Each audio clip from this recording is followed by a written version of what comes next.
everybody. Thanks for watching. Don't forget to click the subscribe button and the bell icon so you get notified of each new video as they come out.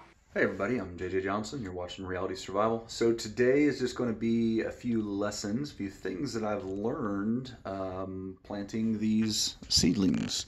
So as you guys know, I've had gardens in the past and done regular outdoor gardening, but I've never started any seedlings.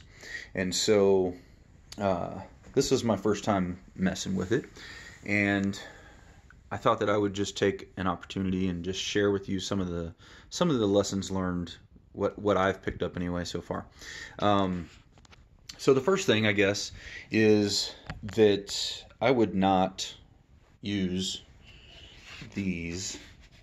I guess they're made of like peat moss or something along those lines. These kinds of pots, again, personally. This is the brand that I had, and the reason is that they're really difficult to get apart without them tearing and that kind of thing. And then, because like I even started them in the smaller ones like this, and so I just don't really care for them that much. I know you can just plant them and all that kind of stuff and they'll deteriorate away, but if you were going to start them, I definitely wouldn't start in this size. I would start in the bigger one, because then you just have to transplant. And so the next time I start them, I will be starting in a bigger pot like this, as opposed to a small little seed tray.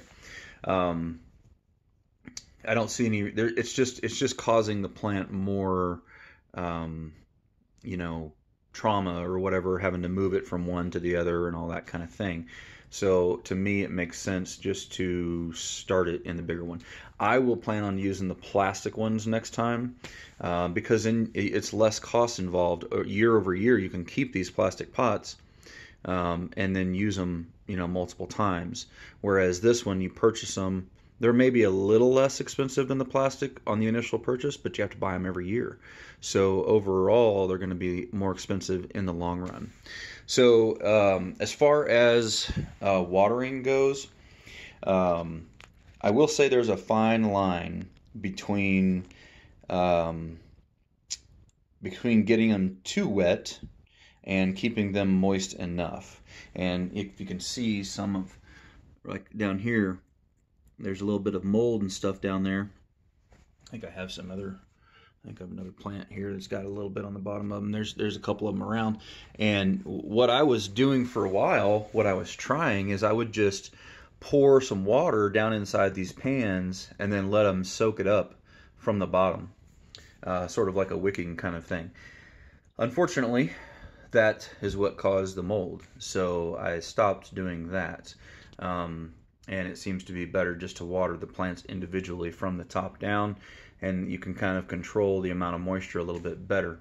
I will also say that it's good to have a fan going. It seems to also help keep the mold down, and you know, I don't know, it seems like they're doing a little bit better with some air circulation and all that kind of stuff.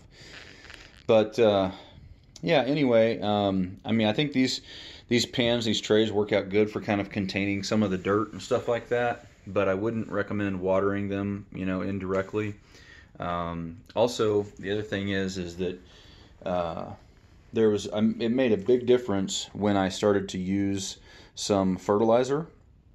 They were kind of growing slow, and then I went ahead and started using some of that Miracle-Gro fertilizer. I'm not under any illusion that it actually causes miracles or anything like that. It's basically just, you know, I don't know, what is it, urea and a few other things in the ingredients that just helps them out a little bit. I don't know if you can see that, but anyhow, you know, some nitrogen, some ammonium phosphate, potassium, all that kind of stuff. So it's just some fertilizer that helps them, but I would definitely recommend that within probably, like, you know, the second or third week from when you planted them. Go ahead and start giving them some light doses of some fertilizer, and that seems to help quite a bit. But anyway, the little light stand that I got off of Amazon has worked pretty well. and you know, it's been kind of a fun little project. We're going to keep growing these things out and see how they do. They're probably going to spend most of their life, because I started them early.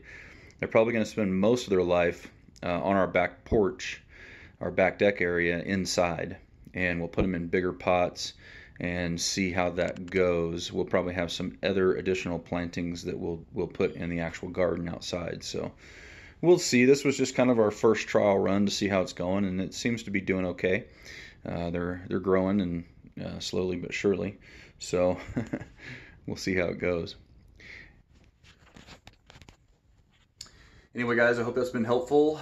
Just a couple lessons learned and stuff that we've, you know, figured out around here. And as always, we definitely appreciate it when you click the thumbs up button, when you share it with your friends on Facebook and Twitter. And don't forget to live the 6 P's. Proper prior preparation prevents poor performance. Stay safe, guys.